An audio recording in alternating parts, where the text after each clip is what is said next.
ভাঙড়ে পিটিয়ে খুনের যে ঘটনা ঘটেছিল সেই ঘটনায় গ্রেফতার করা হয়েছে দুজনকে। দুই ব্যবসায়ীকে গ্রেফতার করেছে পুলিশ। ধৃত দুজনকে আজ বারুইপুর আদালতে পেশ করা হবে, এমনটাই খবর পুলিশ সূত্রে।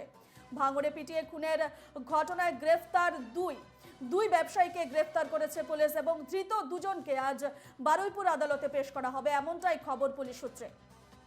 এ নিয়ে বিস্তারিত জানবো, ফোন লাইনে রয়েছেন আমাদের প্রতিনিধি আলমগীর মোল্লা। আলমগীর, কি আপডেট রয়েছে? আজ দুজন ধৃত রয়েছেন তাদেরকে আদালতে পেশ করার কথা রয়েছে।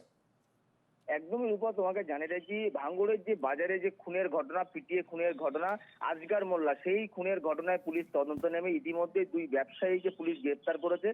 আজ তাদের বারুইপুর মহকুমা আদালতে পাঠানো হবে এবং পুলিশ রিমান্ডের আবেদন জানানো হতে পারে। আরো তোমাকে জানিয়ে রাখি, ময়না তদন্তের যে রিপোর্ট, সেই ময়না তদন্তের রিপোর্টে কিন্তু পুলিশ সূত্রের খবর, ওই ব্যক্তির শরীরে কিন্তু একাধিক আঘাতের চিহ্ন রয়েছে এবং শারীরিক দুর্বলতাও ছিল।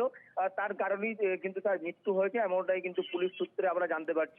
এবং পুলিশ এই ঘটনার তদন্ত নেবে, ইতিমধ্যে দুজনকে গ্রেফতার করেছে এবং তারা এই ঘটনার সঙ্গে যুক্ত ছিল, এমনটাই কিন্তু পুলিশ সূত্রের খবর। এবং বাকিদেরও খোঁজ চালাচ্ছে কিন্তু ভাঙড় থানার পুলিশ, যেহেতু সিসিটিভি ফুটেজ কিন্তু ইতিমধ্যেই ভাঙড় থানার পুলিশের হাতে এসে পৌঁছেছে এবং সেই সিসিটিভি ফুটেজও খতিয়ে দেখা হয়েছে।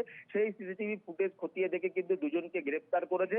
বাকিদের খোঁজ চালাচ্ছে ভাঙড় থানার পুলিশ। তবে আজ তাদের বারুইপুর মহকুমা আদালতে পাঠিয়ে পুলিশ রিমান্ডের আবেদন জানানো হতে পারে।